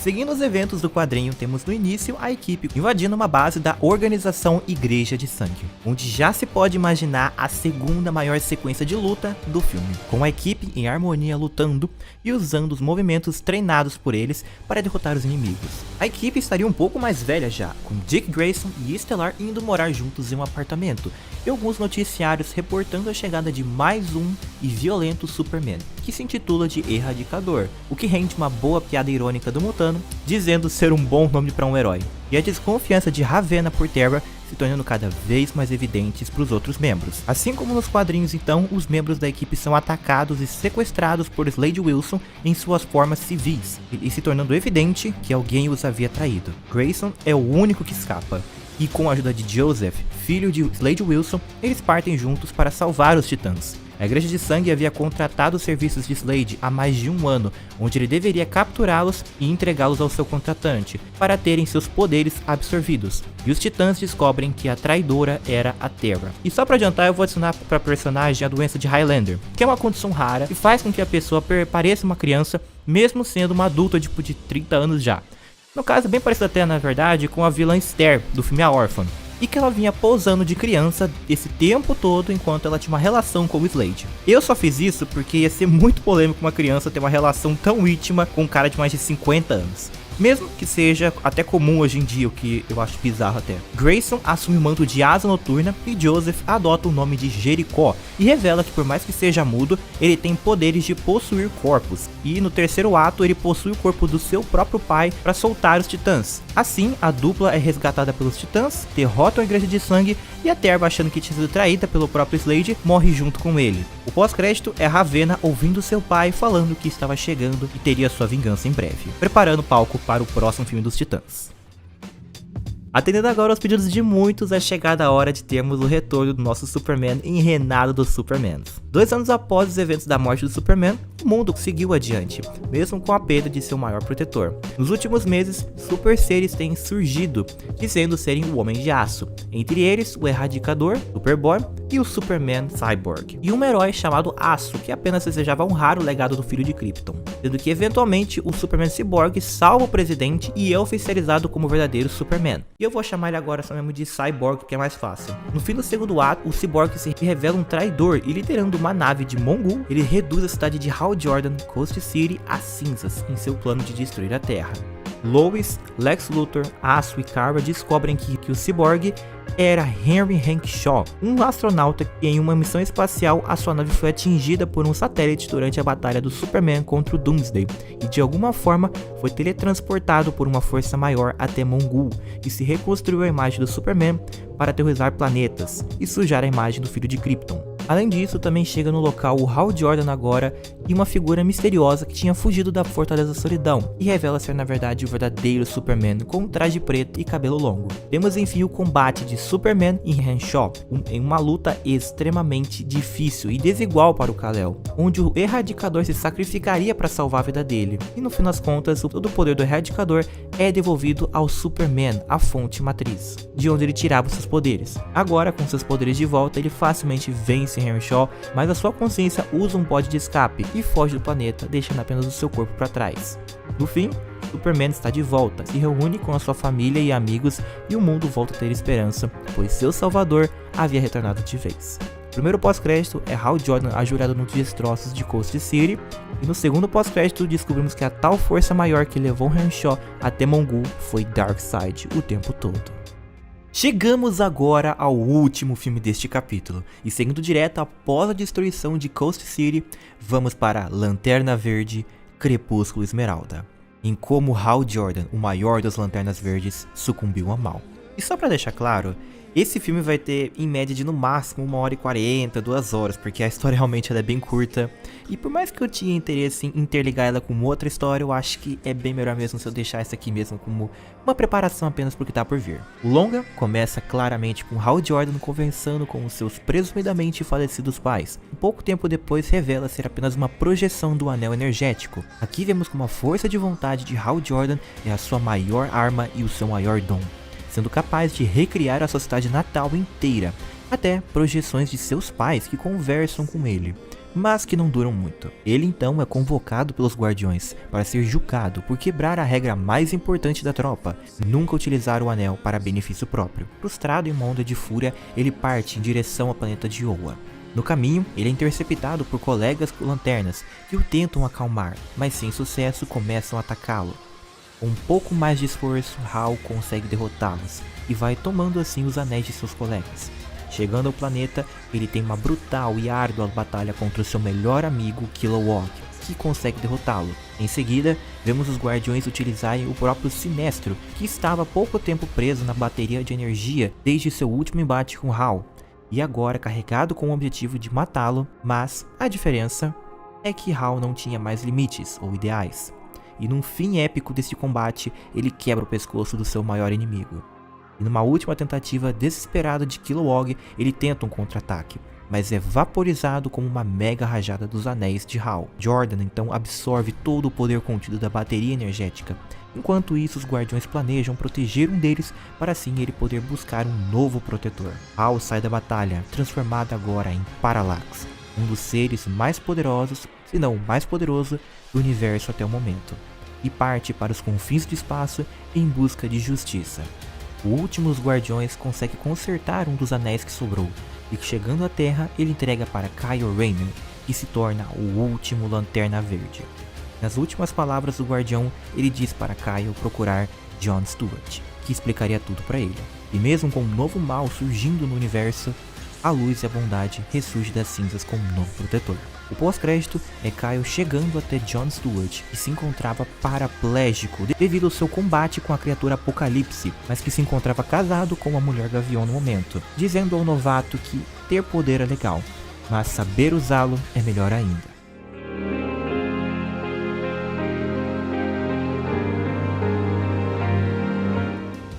No capítulo 6, temos o Lanterna Verde, um novo amanhecer, com a primeira aventura de Kyle Rayner como Lanterna, sendo treinado por Jon Stewart de cadeira de rodas, acompanhado pela Shayera Hawke. É mencionado que entre os mortos por Parallax, Guy Gardner também foi vítima, e Santo Andarilho fez uma visita a Jon para informá-lo sobre o massacre criado por Jordan. No asilo Montclair de Los Angeles, vemos Alexander Nero, um verdadeiro psicopata que matou a sua família aos 10 anos de idade apenas e foi encarcerado por Hal Jordan aos 20 anos de idade. E de lá até pra cá veio nutrindo um ódio por lanternas verdes. Ele é visitado então por lanternas amarelas do planeta Quard, oferecendo o anel do caído Lanterna Sinestro para ser o seu novo portador. Mesmo com a sua mente terrivelmente perturbada, aliado pelo anel mais poderoso de Quard e sua criatividade perturbadora, ele cria poderosos construtos de criaturas de pesadelos que atacam Los Angeles. Jon e Kyle vão até Los Angeles com o objetivo de parar Nero, mas no primeiro embate Kyle é facilmente vencido. Apenas com a ajuda de Santo Andarilho, ele consegue canalizar todo o seu medo e remorso através de uma concentração e encontrar a sua força e motivação que lhe faltava para assim superar as suas falhas. E em seu segundo embate, ele utiliza sua criatividade aliada à força de vontade para vencê-lo. Perto de perder, ele recita o esquecido juramento dos Lanternas Verdes. E assim, conjurando uma lanterna bateria, ele derrota Nero e destrói o Anel Amarelo. E o filme termina com Nero vencido e a Liga da Justiça recrutando Kyle como um membro honorário por indicação de Jon Stewart. Pós-crédito é nos confins do espaço. Hal Jordan, agora conhecido como Parallax, obliterando uma civilização com apenas um aceno de mão, e sentindo a presença de um lanterna na Terra, e partindo em direção ao planeta para prestar contas com a Liga da Justiça. Algumas pessoas me perguntaram por que o Coringa não foi o vilão principal de nenhum dos meus filmes do Batman ainda. E bom, eu os respondo agora com Batman Morte em Família. O longa vai unir duas das melhores histórias do maior detetive do mundo como seu arqui-inimigo. Na primeira hora temos a trama de Piada Mortal sendo adaptada ligeiramente parecida com a animação, mas sem as partes polêmicas e que o pessoal realmente odiou. Ainda assim, a Batgirl terá interações com Batman em seu primeiro ato como vigilante e parceira, um pouco antes do Jason Todd chegar à Bat-família, claro. Além da excelente origem do Coringa, criada pelo mago da DC, Alan Moore, e merece todos os créditos e será recriada exatamente igual. Obviamente esse longa seria uma carta de amor à melhor e mais famosa rivalidade dos quadrinhos. Primeira hora termina com os dois rindo na chuva e em um salto de 5 anos vamos ao presente, com Jason e Bruce discutindo na Batcaverna após uma sequência de luta, que mostraria para o público já de cara como o Jason Todd é o Robin mais agressivo até o momento, além de que os seus ideais conflitam muito com os de Bruce constantemente. Pegando de inspiração parte da animação Contra o Capuz Vermelho e Morte em Família, temos Batman e Robin em uma investigação envolvendo o Coringa e Ra's al Ghul. Termina com Jason sequestrado pelo Coringa e Batman tendo que ir resgatá-lo. No final do longa, é claro que é o Batman saindo dos destroços do armazém recém-destruído pelo palhaço, com o corpo morto de Jason em seus braços e lágrimas vazando de sua máscara. Pós-crédito é Ra's al Ghul e Talia levando o corpo roubado de Jason até o Poço de Lázaro. Agora retornando ao núcleo dos Jovens Titãs com muitas inspirações da animação Jovens Titãs vs Liga da Justiça e a própria série animada dos anos 2000, chegamos em Vingança de Trigon, um longa que conecta diretamente com os contos de Azarath e o Contrato de Judas, focando dessa vez na Ravenna mais uma última vez. Começando com uma pequena recapitulação do Contrato de Judas e o funeral da Terra. Vemos a Ravenna abraçando o Mutano e a primeira dica que esse casal pode acontecer. Em seguida, vamos para a Ravenna, tendo muitos pesadelos, onde ela teria mentalmente conversas com seu pai, onde começariam aos poucos a possuí-la lentamente, começando com mudanças drásticas de humor, humilhando membros da equipe, até que em um combate deles contra o famigerado Dr. Luz, ela em um acesso de fúria assume a sua forma demoníaca com 6 olhos e faz o vilão ficar em estado catatônico. E aos poucos, a gema dela vai se rachando, até o momento em que ela acaba sendo quebrada, e Trigon começa sua vingança, transformando para começar o planeta todo em um inferno, matando todos os habitantes, incluindo heróis e vilões da DC. Exceto pelos titãs, que foram possivelmente protegidos por Ravenna. Depois de uma batalha árdua, eles finalmente sentem que vão perder de vez. E Ravenna, em uma visão do passado de seus anos em treinamento no templo de Azarath, e com uma projeção de sua mãe, a motiva e revela que seu poder sempre foi os seus amigos. E após vermos várias lembranças felizes dos titãs com a Ravenna, ela desperta seu verdadeiro poder e assume o manto branco, assim como na série animada. Ela vence seu pai e ainda solta algumas verdades para ele. Assim, ela é capaz de obliterar ele da existência de uma vez por todas. Usando seus poderes, ela reverte os danos ao planeta causados por Trigon e finalmente aceita seus demônios internos. Ela e Mutano se tornam um casal e decidem sair dos titãs para viver uma vida comum, e Donna Troy volta para Temícera. No fim, temos Ada Noturna, Estelar e Cyborg analisando possíveis novos candidatos. Entre eles, vemos Virgil Hawkins, Jaime Reyes, Miss March, Artemis Crook e Superboy. Preparando para o futuro, com a Era dos Titãs ter passado e agora chegando a nova geração, que será a Justiça Jovem. Considere isso aqui um experimento, que caso vocês gostem, eu faço a trilogia completa que eu já tenho planejada, mas caso mesmo vocês não gostarem, a gente ignora e segue em frente. Nesse momento eu quero apresentar um novo selo famoso da DC. Já tivemos aqui o Vertigo, que permitia longas serem mais 18 e com muitos elementos sobrenatural e terror, por exemplo Hellblazer, a franquia Liga da Justiça Sombria. Mas agora eu quero inaugurar o selo Elseworlds, que alguns já sabem o que significa, mas para aqueles que não sabem, isso basicamente é a resposta da DC Comics para o EC da Marvel, onde podemos ver futuros alternativos em realidades paralelas. Isso vai permitir termos algumas histórias mais complexas e icônicas trazidas aqui mais facilmente. Para começar, eu já quero falar que um dos meus personagens favoritos sempre foi o Batman, mas vamos avançar agora algumas décadas, e chegamos em Batman do Futuro. A ideia é adaptar o primeiro ano de Terry McGinnis como o novo Homem-Morcego, com a apresentação de vilões clássicos da série animada. Um longa que a estética pegaria forte inspiração de Blade Runner de 1982 e o Blade Runner 2049. Com carros voadores, casas modernas e com a adição da cultura cyberpunk, com alguns personagens tendo implantes até, como por exemplo a gangue dos Jokers, com a aparição da comissária Gordon e Dana Tan, a namorada de Terry. O começo da história seria Bruce Wayne, na casa dos 60 anos agora, salvando uma família no beco do crime. De primeira ele leva vantagem, mas seu coração começa a falhar. O bandido atira nele e por sorte de seu traje ser a prova de balas, ele não sofre muito impacto das balas. Ele derruba o bandido e pega sua arma, mas o criminoso com medo sai correndo e o herói vê que a família tinha um pequeno garotinho. E quando ele tenta se aproximar para apaziguar a situação, o menininho mostra ter medo e abraça a mamãe. De volta à Batcaverna, o Batman chegou ao seu limite. Ele quase tirou uma vida, algo que quebraria o seu código de moral. Se não fosse por um aperto de gatilho, ele teria se tornado aquilo que ele mais lutou contra. Na jornada ele tinha custado tudo que amava: Alfred, Barbara, Dick, Jason, Tim, Damian e até Cassandra, e ou o abandonaram ou morreram. Ele então desliga a Batcaverna e se despede de sua outra metade, dizendo nunca mais. 10 anos depois, acompanhamos agora Terry McGinnis, um jovem que vive com seu pai, tem uma namorada, Dana Tan, e seu bully escolar, Nelson Nash. Terry foge de casa depois de uma discussão por briga escolar. Em sua fuga, ele encontra a Dana em uma boate e precisa fugir quando um grupo de bandidos chamados Jokers que começam a fazer um arrastão. E é claro que o senso de justiça de Terry não deixou isso barato, então ele os atacou. No fim da perseguição, ele para na antiga mansão Wayne, onde é salvo por um debilitado Bruce Wayne agora. Mesmo parecendo frágil, ainda é ágil e é um desafio para a gangue.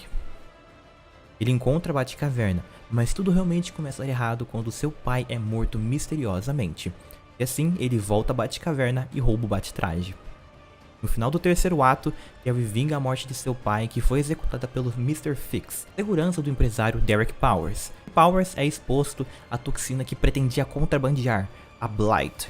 O fim do longa é Bruce Wayne oferecendo um emprego de assistente a Terry McGinnis na presença de sua mãe, e a última cena é Terry vestindo o uniforme e planando na cidade. O pós-crédito é Derek Powers contratando o Wink por videochamada e ao término da ligação, vendo seu reflexo de caveira fluorescente, enquanto dá uma gargalhada maléfica. Tem um personagem que faltou apresentar no meu universo e o motivo sempre foi o fato de eu não gostar tanto dele. Mas chegou a hora. Num longa de quase 2 horas temos a chegada do Capitão Marvel em Shazam e Superman. Aqui, adaptando para a tela dos cinemas a animação de 2011 Superman e Shazam, Retorno de Adão Negro, vamos contar a primeira aventura de Billy Batson. O elenco poderia se manter o mesmo de DCU, inclusive o The Rock, porque ele era perfeito no papel, mesmo que essa estreia tenha sido péssima. O longa inicia com a origem de Teth Adam, Kahndaq, com seu sobrinho recebendo o poder dos magos Shazam, salvando a sua cidade de uma invasão. Em seguida, Teth Adam matando seu próprio sobrinho e se tornando o portador da magia. Logo em seguida sendo julgado pelos magos da Pedra da Eternidade e libertando os 7 pecados capitais.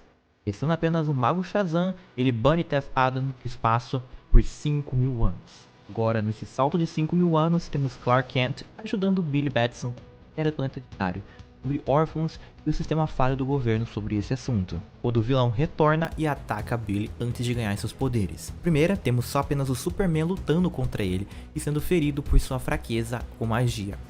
Billy então é convocado pelo mago Shazam, recebe seus poderes e junto com o Superman eles vencem Teth Adam. No fim, Shazam é recrutado pelo Superman como um novo membro honorário da Liga da Justiça, com o objetivo de treiná-lo, e o filme termina sem pós-crédito. Eu sei que muitos já devem estar se perguntando quando que eu pretendia apresentar o Will Barton no meu universo DC. E é chegada a hora de termos Flash Destino Sombrio. No longa, eu vou deixar o questionamento que Dark já fez antes. É possível o passado influenciar o futuro e o futuro fazer o mesmo? Bom, a resposta vai caber a vocês nos comentários. Na trama, em parceria com os laboratórios Stars, Barry Allen, o Flash, estaria realizando uma coletiva de imprensa com um teste do novo protótipo da esteira cósmica, que tinha como objetivo apenas ajudar o herói em seu treinamento. Mas durante uma demonstração, ela é sabotada e Barry viaja para 50 anos no futuro. Ele explora essa nova Central City e até salva um cientista chamado Eobard, que revela ser um mega fã da lenda do herói. Mas imediatamente ele retorna à esteira cósmica e volta ao seu tempo, e acredita que apenas tudo tenha se passado de um sonho. Os dias se passam e ele é atacado por um novo velocista com um traje igual ao do Professor Zoom em sua aventura na Terra 2, o mesmo de ser o reverso do Flash. Descoberto que o cientista do futuro se tornou obcecado por recriar os poderes de Barry, e enquanto fez isso, perdeu a sua família e amigos. Dessa forma, ele se corrompeu, descobriu a identidade secreta do Flash e voltou ao passado para matá-lo. Ele mata a mãe de Barry no lugar e inicia o paradoxo do filme. Ele é punido pela força de aceleração e fica aprisionado tempo suficiente para Barry se tornar um herói e reiniciar o ciclo de origem.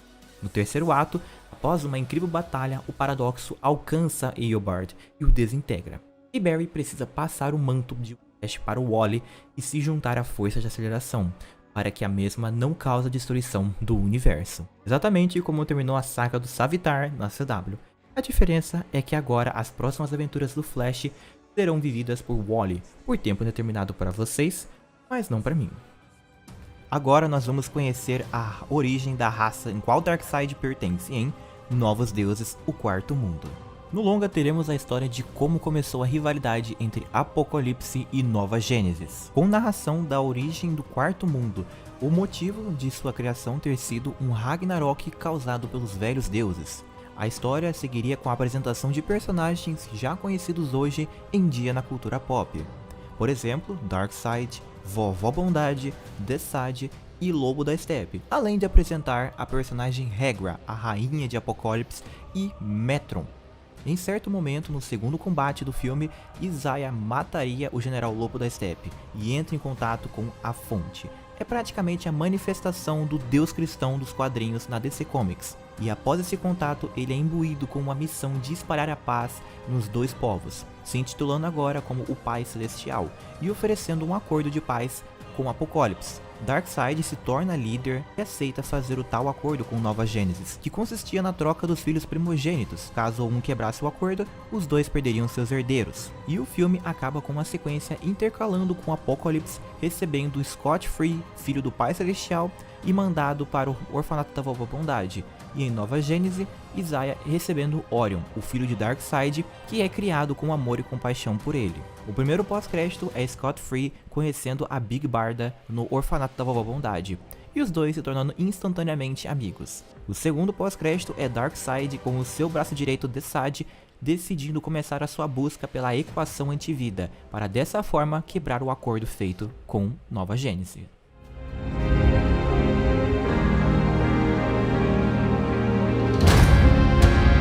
Capítulo 7, vamos começar com Liga da Justiça Parallax, que tem total conexão ao reinado dos Supermans, Crepúsculo Esmeralda e Um Novo Amanhecer. Aqui temos a continuação da minha saga para Hal Jordan ou Parallax. A cena inicial é a Liga da Justiça derrotando a criatura Starro, com a ajuda dos novos membros honorários Kyle Rayner, Wally West e Shazam. Logo mais tarde, durante uma festa de oficialização dos 3 novos membros definitivos, enquanto Kyle discursa, o anel energético começa a agir estranho, mas é interrompido pela chegada de Hal Jordan na festa, com roupas de civil, parabenizando os 3. Vale mencionar que nenhum deles sabe sobre os eventos de Crepúsculo Esmeralda, incluindo Kyle. Apenas Jon Stewart tinha ciência das atrocidades feitas por Hal. Durante o filme, Jordan, usando seu clássico uniforme, ajudaria a Liga e faria Kyle se passar por um membro desnecessário. E é claro que o Batman seria o único da equipe a notar essa nova personalidade de Jordan. Kyle informa Stewart do retorno de Hal, e Jon conta sobre o Crepúsculo Esmeralda, assim revelando a nós espectadores e Kyle que o vilão do filme é Hal Jordan. A Liga vence a gangue Royal Flush e ao ser confrontado por Kyle, finalmente o personagem revela se tornar o Parallax, atacando os membros da Liga e voando para longe. Kyle chega à conclusão de que Jordan havia sido possuído pela entidade Parallax e somos levados de volta para a Lanterna Verde 3 Guerra dos Anéis. Jordan usando um anel energético amarelo para vencer Sinestro, o que faz a entidade o possuir. Mas seria revelado que por conta de sua força de vontade e senso de justiça serem tão fortes, a entidade não conseguiu tomar controle dele.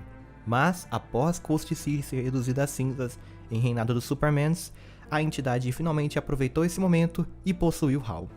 Diana chamaria John Constantine para os ajudar, já que se trata de uma possessão. Juntos eles formam um plano. A batalha final acontece nos destroços de Coast City, agora reconstruída pelo ser como um reino, e um trono para Hal no centro, como uma pequena referência ao Reino do Amanhã. Durante o embate, Constantine distrai Hal, trazendo Carol Ferris para a batalha, e assim John é capaz de arrancar a entidade do corpo de Jordan, e Kyle, acumulando o poder de sua lanterna bateria, oblitera o monstro de Qward de uma vez por todas. Hal Jordan, agora livre da influência do Parallax, mas sentindo-se ainda horrorizado por seus atos, vai embora em direção ao espaço, jurando para todos que vai consertar as coisas. E o filme acaba com uma visão do espaço, nos dando um vislumbre da próxima ameaça que a Liga deverá enfrentar, um Devorador de Sóis, nos preparando para o arco Noite Final. O único pós-crédito é o Wally e Superman apostando uma corrida em um evento de caridade, onde é claro que o Flash ganha.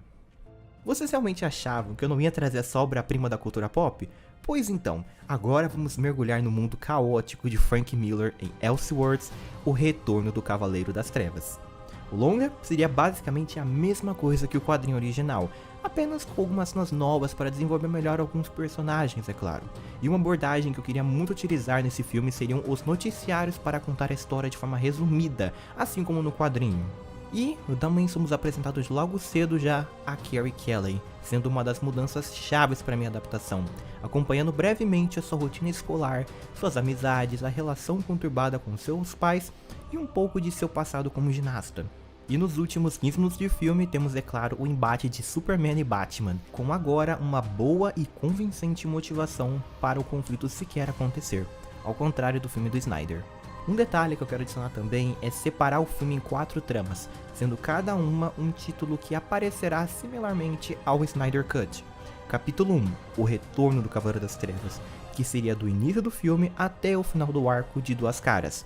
Capítulo 2, o triunfo do Cavaleiro das Trevas, que seria todo o arco do líder mutante. Capítulo 3, a caçada ao Cavaleiro das Trevas, é o arco do Coringa. E o capítulo final, a queda do Cavaleiro das Trevas, que seria a batalha de Superman contra Batman. E os mais atentos, é claro, que perceberam que esses são na verdade os títulos das 4 edições que formam esta obra maravilhosa do Frank Miller. Então sim, seria a minha carta de amor a essa história tão importante e amada por quem vos fala. E vale mencionar que antes de vocês perguntarem eu escolheria como diretor o James Mangold, um famoso diretor já por feito Logan, Wolverine Imortal e mais recentemente o quinto Indiana Jones. E um dos produtores com certeza seria o Zack Snyder. Mas por óbvios motivos, o Snyder não ia passar mais do que isso. Então a visão precisaria ser inteiramente do Mangold, já que eu sei que ele é um bom diretor com uma visão bem autoral. Além do fato que não teríamos slow motion, que já é uma grande vitória para mim. A pedido de muitos, eu lhes apresento o filme de um super-herói muito famoso no Brasil, graças à editora SBT. Virgil Hawkins, o querido Super Choque. No longa acompanhamos o terceiro ano de Virgil como Super Choque, com direito às flashbacks de sua origem, e considerem isso a única aventura solo que veremos do personagem. A ideia é resumir as 4 temporadas em diálogos, mostrando que ele já ter passado todas as provações anteriormente, ter trabalhado com Batman, parado o Coringa e muito mais. O vilão do filme será Ebon, o antagonista mais famoso do seriado. Mas o terceiro ato do filme seria adaptar o último episódio da série, com a batalha final de Virgil Hawkins contra o Ebon Streak, uma fusão do Ebon com o Raio de Fogo. E no fim, Virgil se forma e cria o seu traje final, que usaria após ser adulto, além de se tornar parte da Justiça Jovem. A proposta agora é finalizar o arco de Morte em Família, com o retorno de Jason Todd como Capuz Vermelho em busca de vingança. A maior diferença seria quem ajudaria o nosso detetive, então apresentamos Tim Drake como nosso Robin atual. Resumindo bastante, a trama seguiria bem parecida com a linha do tempo da animação de 2010, com essas pequenas mudanças. E no fim do longa, o Batman mandaria o Tim para integrar a nova equipe de Justiça Jovem, onde ele seria o Robin da equipe, ao contrário da série animada, que era na verdade uma versão alternativa dos Jovens Titãs. O pós-crédito é Talia visitando o Batman e lhe dando a notícia mais aguardada por muitos aqui no canal. Ela apresenta para Batman Damian, o neto de Ra's al Ghul, sucessor da Liga das Sombras e filho do Cavaleiro das Trevas. Como vocês gostaram tanto do meu Batman do Futuro, seguimos com a segunda parte da trilogia em Batman do Futuro Apagão, ou Blackout, chamem como vocês quiserem. Lembrando que se trata de um Elseworlds, então pode ser que seja canônico, como também pode ser que não seja canônico como o universo principal. Vocês vão decidir nesse caso. Seguindo a trama resumida da vilã Inky, com a sua origem, drama familiar e etc. Além de termos a apresentação da nova formação da Liga da Justiça no futuro.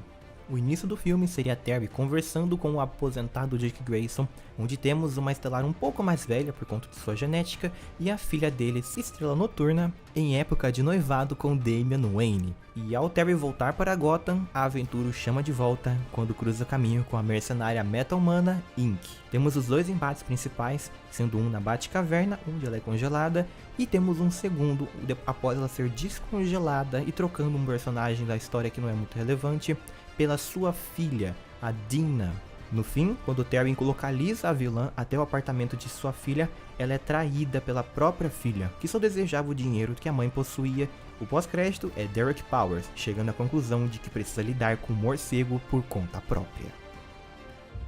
A proposta do Elseworlds Grandes Astros seria a mesma do quadrinho, mostrando o Homem de Aço no seu ápice de bondade com seus últimos dias na Terra, pelo menos, por enquanto, como o final dúbio que realmente temos. Por ser uma obra do Grant Morrison, eu não vejo motivo nenhum para termos que mudar nada, e de preferência, que a cena mais importante fosse do Super conversando com a idosa Martha Kent.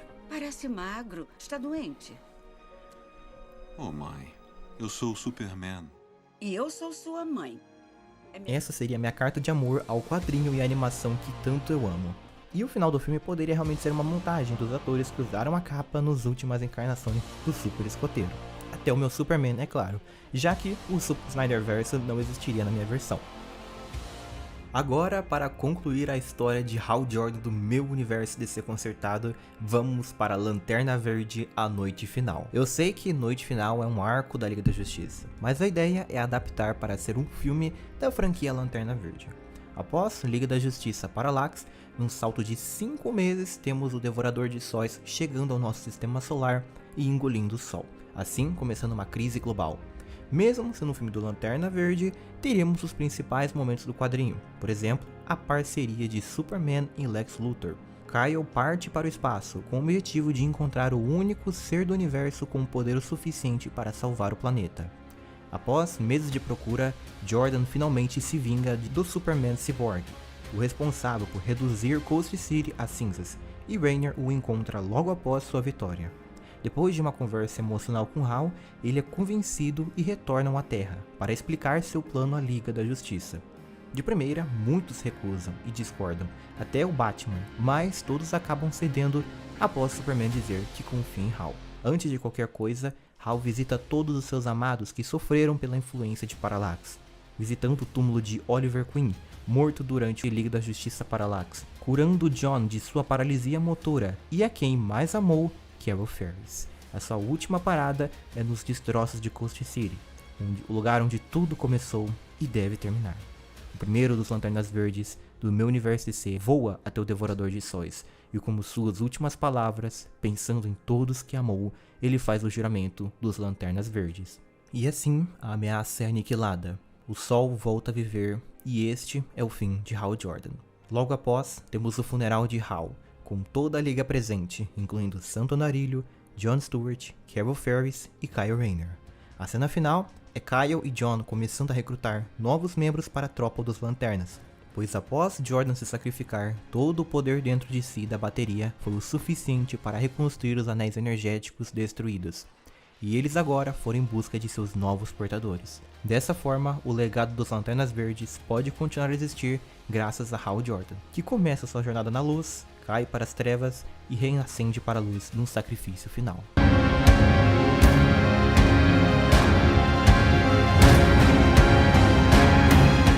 Abrindo o capítulo 8, vamos começar com Batman Herege, que tem total conexão com o filme anterior, onde revemos a cena final com Talia al Ghul apresentando ao Batman seu filho, Damian. Aqui eu irei adaptar o que deveria ser um dos momentos mais tristes de Corporação Batman, escrita por Grant Morrison, mas eu vou mudar o final por óbvios motivos. E quem já leu essa saga de quadrinhos vai entender provavelmente o porquê no final. A vilã da trama seria a Talia al Ghul, com a Liga das Sombras agora reformulada como Leviatã. Jack Ross foi morto pouco tempo depois de Capuz Vermelho. 6 anos após os eventos de Noite Final, temos Batman e Damian atuando juntos por Gotham há 2 anos já. Talia tentaria recuperar o seu filho, mas ele se recusa a voltar por ter se apegado ao pai já. A dupla agora estaria investigando a organização Leviatã há meses, sem saber que pertencia a Talia. Então, ela daria finalmente um ultimato para o detetive, escolher quem deveria ser destruído, Gotham ou Damian. Seria explicado que através de clonagem, ela desenvolveu um clone do Damian com envelhecimento acelerado e chamou ele de o Herege. No fim das contas, temos Batman e a Bat-família, que consiste em Dick Grayson, Jason Todd, Tim Drake e Oráculo para proteger Damian de sua própria mãe. Em uma armadilha, Talia captura o Batman e os seus companheiros vão resgatá-lo, mas Damian também vai, e lá teria sua luta contra o Herege. Asa Noturna, Batman e Damian lutam com um clone monstruoso, mas no fim Damian fica gravemente ferido, mas sobrevive. Poucos dias depois, Batman surge com uma armadura e enfrenta novamente o clone, e ao ver que foi derrotado, ele é morto por Talia ao demonstrar fraqueza. E assim temos a grande batalha final na Batcaverna entre o Cavaleiro das Trevas e a Filha do Demônio. No fim da luta, Jason Todd, ao invés de Kate Kane, mataria Talia com um tiro na cabeça. E o filme termina com Bruce cuidando de Damian e aguardando estar inteiramente recuperado. Eu sei que existem fãs desse Robin no canal, por conta dos comentários todas as vezes que a Talia aparecia em algum dos meus filmes do Batman. E mesmo sendo um fã do personagem, eu entendo que por motivos de narrativa eu tive que alterar o final e não matar o personagem como acontece no quadrinho. Vamos finalmente trazer entre a foice e o martelo. O longa seria basicamente igual ao quadrinho, mas com a estrutura cronológica da animação de 2020. Então podem com certeza esperar o Superman salvando Metrópolis, enfrentando o Bizarro, enfrentando o Batman, que pra mim é espetacular a sequência, até o salto de 30 anos com ele vencendo a tropa dos Lanternas Verdes e no fim ele sacrificando para destruir o Brainiac. A história por si só do quadrinho já possui uma excelente estrutura para um roteiro de filme, então praticamente não haveria nada a ser alterado. E após o Dr. erradicar o câncer e a AIDS do mundo, no seu funeral, temos Superman bem mais velho disfarçado na multidão, prestando suas homenagens ao seu adversário. O último filme da franquia dos Lanternas Verdes será uma breve adaptação do tão complexo arco A Noite Mais Densa. Aqui, Kyle Rayner tem seu último desafio para atingir o auge de seu potencial.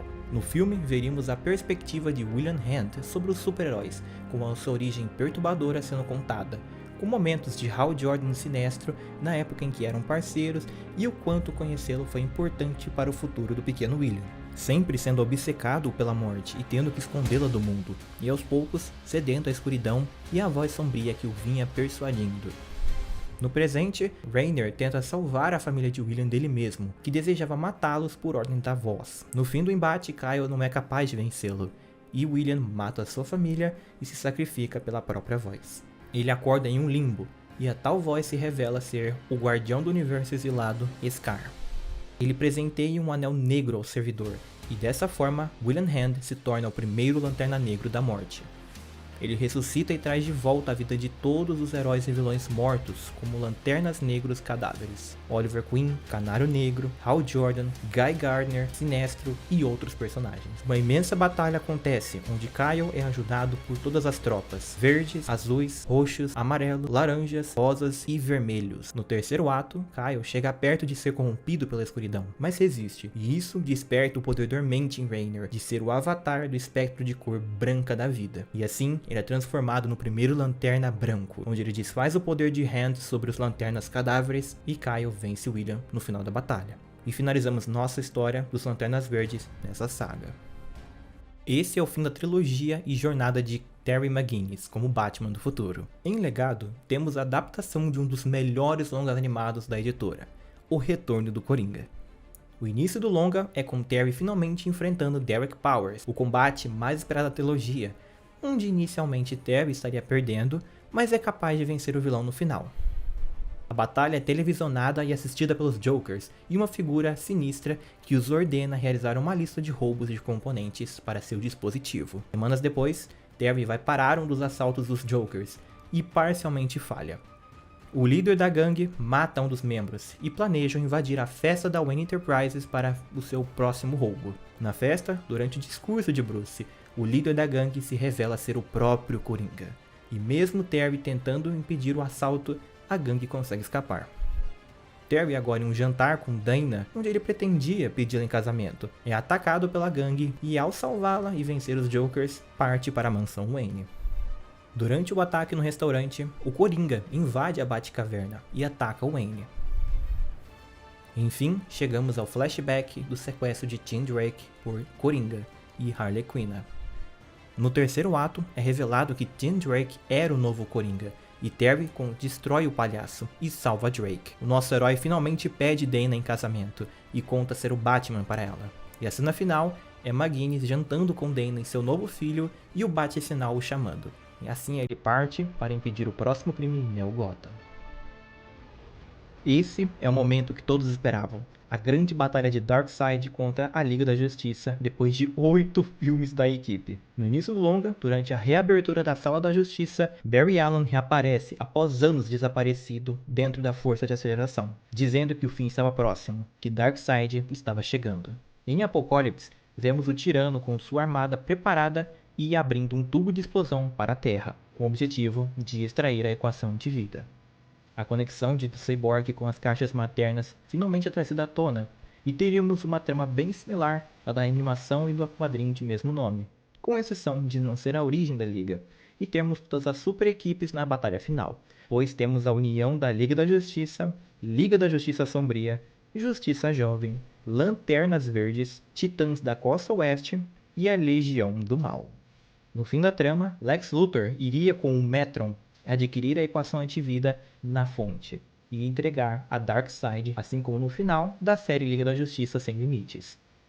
O único pós-crédito é no apartamento do Senhor Milagre e da Grande Barda, eles sendo informados por Orion que o Pai Celestial foi morto por Darkseid. E a última cena é eles entrando num tubo de explosão para a Nova Gênese.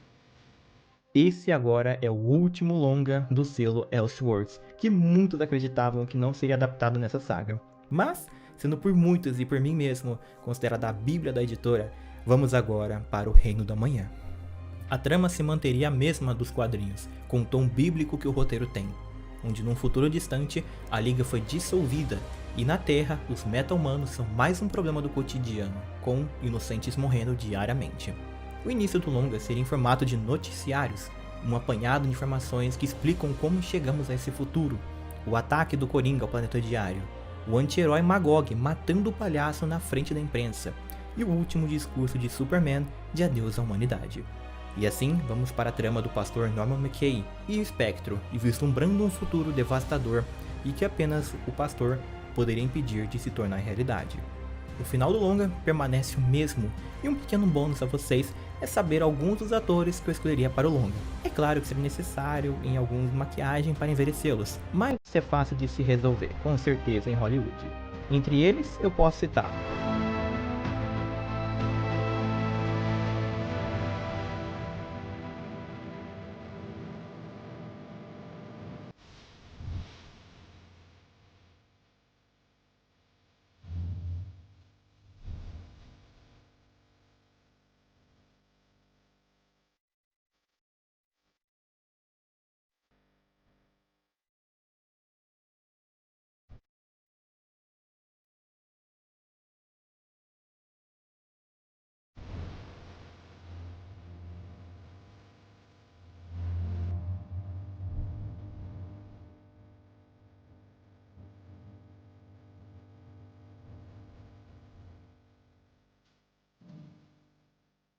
Caso vocês tenham uma lista diferente, fique mais que à vontade de deixar nos comentários. E esse é o final da história do meu Darkseid, com o quadrinho de Tom King de 2019, vencedor do prêmio de melhor roteiro e arte, Senhor Milagre. Ao invés de ser um mega evento de proporções épicas para o final de Darkseid, seria a intimista trama de Scott Free e Grande Barda, se envolvendo mais nos conflitos finais de Nova Gênese e Apocalipse, que se passaria após Liga da Justiça Guerra. A trama começa com um resumo da mitologia dos novos deuses, de forma agora dramatizada igual ao quadrinho. Em seguida, Scott seria visitado por Isaiah um dia antes de sua morte por Darkseid, agora com a equação antivida, consequência direta do fim de Liga da Justiça Guerra. Vovó Bondade seria morta por Grande Barda após ser manipulada por Orion. Um julgamento de Scott por Orion, que seria agora o novo Pai Celestial, e em seguida a Barda descobrindo estar grávida de Scott. Resumidamente, temos montagens da rotina diária do casal, intercalando entre batalhar contra as forças de Apocalipse em nome de Nova Gênese e serem pais presentes. Orion é morto por Darkseid, e temos no fim Barda e Scott matando o tirano para proteger o seu novo filho. Eu sei que a equação antivida teoricamente tornaria o Darkseid invencível, mas a justificativa seria a tal profecia referida no quadrinho, que apenas um filho de Darkseid poderia matá-lo. O filme termina com Scott e Barda se mudando para Nova Gênese e ela descobrindo estar novamente grávida, mostrando que por mais que tenha terminado a nossa franquia, ainda há esperança. E esse é o fim dessa franquia dos Novos Deuses na minha saga.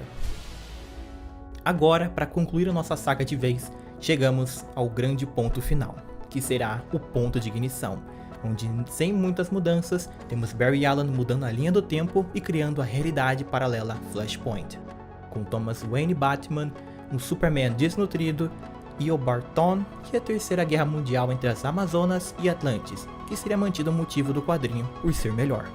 A maior adaptação da história que eu resolvi fazer é que depois de Destino Sombrio, que Barry descobre que Tony matou a sua mãe e se torna um com a força de aceleração, lá ele descobriria poder não só viajar para outros universos, como também viajar no tempo.